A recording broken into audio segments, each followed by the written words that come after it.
Alors, après le Sénat, le projet de révision constitutionnelle visant à élargir le corps électoral des provinciales sera soumis à l'Assemblée nationale le 13 mai, dans un mois. Donc, vous êtes député. Pensez-vous que vos collègues seront attentifs à ce qui se passe ici? On imagine bien que d'ici cette date, la mobilisation sur les terrains des deux côtés va s'intensifier.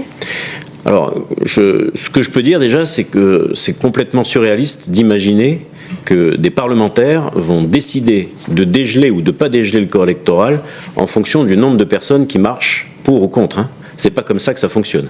Sinon, la réforme des retraites n'aurait pas eu lieu. Les parlementaires, ils s'inscrivent dans une logique qui n'est pas un choix politique des uns contre les autres. Le dégel, c'est un impératif juridique. Je ne sais pas si on aura l'occasion d'y revenir, mais j'en dis deux mots. Le Conseil d'État, dans un avis de l'année dernière, nous l'a dit.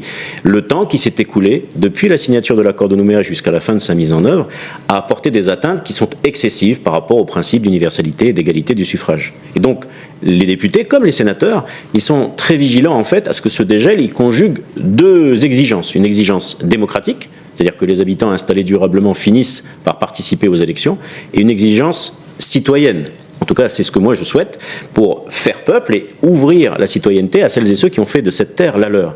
Et donc, en fait, l'enjeu, c'est pas d'être pour ou contre le dégel, Madame Moya. L'enjeu, c'est de savoir comment on dégèle le corps électoral en conjuguant ces deux exigences dans le respect de la trajectoire des accords de Matignon et de Nouméa. Eh bien, je pense que pour y parvenir, il faut que le dégel s'inscrive dans un accord global.